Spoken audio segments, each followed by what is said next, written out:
আসসালামু আলাইকুম ওয়া রাহমাতুল্লাহ। আসরের নামাজের পর ছোট্ট এই ইস্তেগফারটি 21 বার পাঠ করুন। ইনশাআল্লাহ আল্লাহ তাআলা আপনাকে 13টি পুরস্কার দান করবেন। তার মধ্যে সবচেয়ে দামি পুরস্কার হলো আপনার জীবনের সকল গুনাহই ক্ষমা করে দিবেন। সুবহানাল্লাহ। এছাড়াও আরো 12টি গুরুত্বপূর্ণ পুরস্কার আল্লাহ তাআলা আপনাকে দান করবেন। তো প্রিয় দর্শক, একজন মুমিন হিসেবে ভিডিওটি আপনার জন্য খুবই গুরুত্বপূর্ণ, কারণ আমি বিশ্বাস করি যে ব্যক্তি চায় তার গুনাহকে ক্ষমা করাতে, যে ব্যক্তি আল্লাহ তাআলাকে ভালোবাসে, সে আজকের ভিডিওটি সম্পূর্ণ দেখবে এবং এইখান থেকে ইস্তেগফারের এই আমলটি শিখে পরবর্তীতে সে সুন্দরভাবে আসরের নামাজের পর এই ইস্তেগফারের আমলটি পাঠ করবে। ইনশাআল্লাহ আল্লাহ তাআলা তাকে 13টি পুরস্কার দান করবেন। সবচেয়ে বড় পুরস্কার দান করবেন, সেটা হলো তার জীবনের সকল গুনাহই ক্ষমা করে দিবেন এবং পূর্ববর্তী গুনাহের সমপরিমাণ নেক তার আমলনামায় যোগ করে দিবেন ইনশাআল্লাহ। প্রিয় দর্শক, তাই একজন মুমিন হিসেবে ভিডিওটি আপনার জন্য খুবই গুরুত্বপূর্ণ। তাহলে চলুন আমরা মূল আলোচনায় চলে আসি। প্রিয় দর্শক, এই জীবনে তো গুনাহের কাজ আমরা কম করলাম না। এই গুনাহ করা সত্ত্বেও একটি দিনও আমরা 2 ফোঁটা চোখের পানি ফেলে আল্লাহর দরবারে কোনোদিন বলিনি, হে মাবুদ, তুমি আমাদের জীবনের সকল গুনাহ ক্ষমা করে দাও। অথচ একটি পাথর কোনো গুনাহ না থাকা সত্ত্বেও সে কাঁদতে কাঁদতে একেবারে চোখের পানি দিয়ে নহর বানিয়ে ফেলেছিল। হযরত মুসা আলাইহিসসালাম একদিন এক ময়দান দিয়ে যাচ্ছেন, তো পথিমধ্যে যাওয়ার সময় তিনি দেখলেন একটি পাথরের মধ্য থেকে কান্নার আওয়াজ আসে। তখন তিনি ওই পাথরকে জিজ্ঞাসা করলেন, হে পাথর, তুমি কেন কাঁদো? অনেকে প্রশ্ন করবে, পাথর আবার কিভাবে কথা বলে? প্রিয় দর্শক, আল্লাহ তাআলা যদি চায় সকল কিছুই সম্ভব, আল্লাহ তাআলা যদি না চায় কোনো কিছুই সম্ভব না। তখন পাথর বলল, হে নবী মুসা, আমি শুনলাম আল্লাহ তাআলা মানুষ আর পাথর দিয়ে জাহান্নামের আগুনকে প্রজ্বলিত করবেন। আপনি তো আল্লাহ তাআলার সাথে কথা বলেন, আপনি একটু আল্লাহ তাআলার কাছে বলে দিয়েন আল্লাহ তাআলা যেন আমাকে মাফ করে দেয়। তখন মুসা আলাইহিসসালাম আল্লাহ তাআলার দরবারে গেলেন। তখন তিনি সকল কথা বললেন, কিন্তু এই কথাটা, পাথরেরই কথাটা বলতে ভুলে গেলেন। তখন তিনি ফিরে আসার সময় আল্লাহ তাআলা তো সকল কিছুই জানেন। আল্লাহ তাআলা ডাক দিয়ে বললেন, হে মুসা, তোমাকে না একটি পাথর বলেছিল আমার কাছে কিছু বলতে? তখন তিনি বললেন, হ্যাঁ মালিক, আমি ভুলে গিয়েছিলাম। হ্যাঁ, ওই পাথরটি আমাকে বলেছিল আপনি যেন তাকে জ্বালানোর পূর্বে তাকে মাফ করে দেন। তখন মুসা আলাইহিসসালাম বললেন, হে মালিক, আপনি তাকে মাফ করে দেন। তখন আল্লাহ তাআলা বললেন, হে নবী মুসা, তুমি তাকে গিয়ে বলে দিও আমি তার কান্নার বদৌলতে আমি তাকে মাফ করে দিয়েছি। তখন মুসা আলাইহিসসালাম এই কথা শুনে তিনি আবার সেই ময়দান দিয়ে যাচ্ছেন, সে মাঠ দিয়ে যাচ্ছেন। তখন সে পাথর নবী মুসা আলাইহিসসালামকে জিজ্ঞাসা করল, আপনি কি আল্লাহ তাআলার কাছে কিছু বলেছিলেন? আল্লাহ কি আমাকে মাফ করেছে? তখন মুসা আলাইহিসসালাম বললেন, হ্যাঁ পাথর, তোমাকে আল্লাহ তাআলা মাফ করে দিয়েছে। তোমার কান্না আল্লাহ তাআলা অনেক পছন্দ করেছেন। তখন মুসা আলাইহিসসালাম এই কথাটুকু বলে তিনি আবার চলে গেলেন। কিছুদিন পর আবার মুসা নবী তুর পাহাড়ে আল্লাহ তাআলার সাথে কথা বলতে যাচ্ছিলেন। এমত অবস্থায় দেখেন পাথর এবার কাঁদতে কাঁদতে পুরো নহর তৈরি করে ফেলেছে।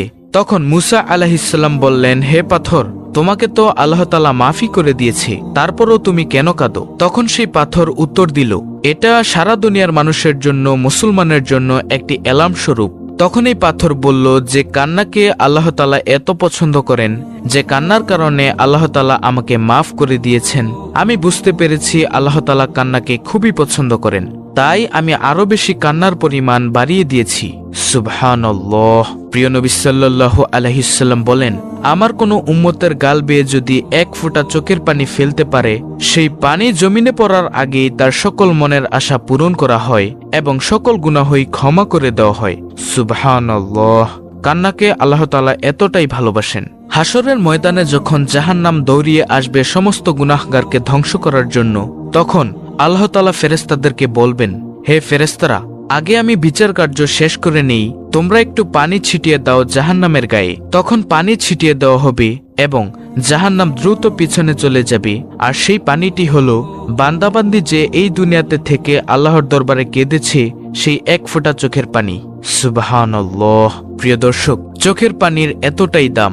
আমাদের প্রিয় নবী সাল্লাল্লাহু আলাইহি সাল্লামের কোনো গুনাহ নেই, তারপরও নবী সাল্লাল্লাহু আলাইহি সাল্লাম দৈনিক 70 বারেরও অধিক তওবা ইস্তেগফার করতেন।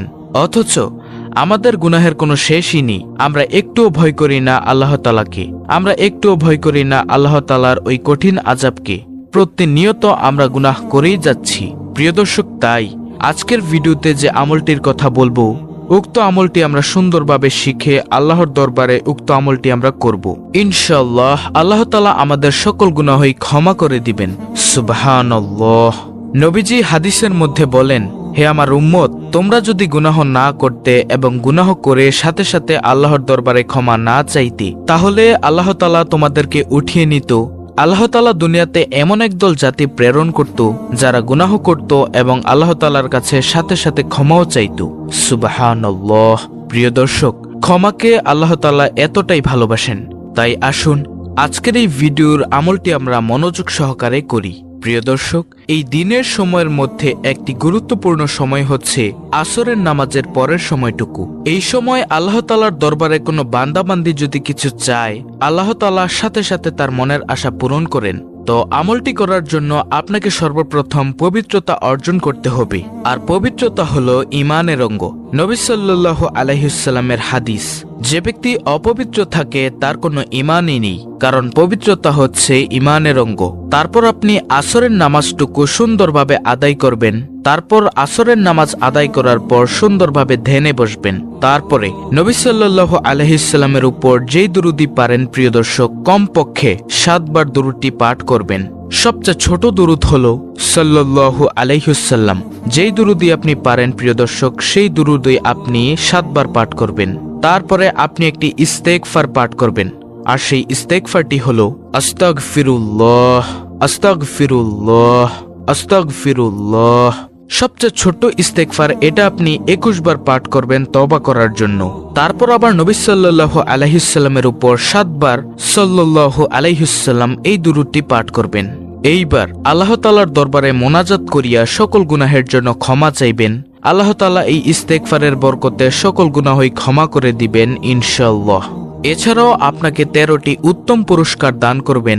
তার মধ্যে সবচেয়ে বড় পুরস্কার হলো সকল গুনাহই ক্ষমা করে দিবেন। এছাড়াও অন্য পুরস্কারগুলো হলো আপনার দিলের মধ্যে আল্লাহ তাআলার রহমত দান করবেন, গায়েবী খাজানা থেকে রিজিকের ব্যবস্থা করবেন, আপনার রিজিকের দায়িত্ব আল্লাহ তাআলাই নিয়ে নিবেন, আমলের মধ্যে আপনার মন বসিয়ে দিবেন, শয়তানের কুমন্ত্রণা থেকে আল্লাহ তাআলা আপনাকে বাঁচিয়ে দিবেন এবং উত্তম নেক সন্তান দান করবেন, ফসল আদি সকল কিছুর মধ্যে বরকত দান করবেন, রিজিকের মধ্যে বরকত দান করবেন, অন্তরের মধ্যে নূর দান করবেন এবং কলবের মধ্যে নূর দান করবেন।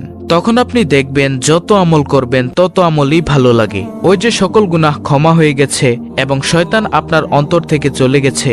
আর তাই আল্লাহ তাআলা আপনাকে এই ফজিলত দান করেছেন। আর সবচেয়ে উত্তম পুরস্কার যেটা হলো আপনার জীবনের সকল গুনাহ আল্লাহ তাআলা ক্ষমা করে দিবেন এবং পূর্ববর্তী গুনাহের সমপরিমাণ নেক আপনার আমলনামায় যোগ করে দিবেন। তাই আসুন প্রিয় দর্শক, আমরা উক্ত আমলটি করে আল্লাহর দরবার থেকে সকল গুনাহ ক্ষমা করিয়ে নেই। প্রিয় দর্শক, অত্যন্ত কার্যকরী এই ভিডিওটি যদি ভালো লাগে তাহলে অবশ্যই চ্যানেলটিকে সাবস্ক্রাইব করে নেবেন এবং ভিডিওটি বেশি বেশি করে শেয়ার করে দিবেন যেন অপর মুসলিম ভাই বোনেরাও দেখতে পারে এই ভিডিওটি।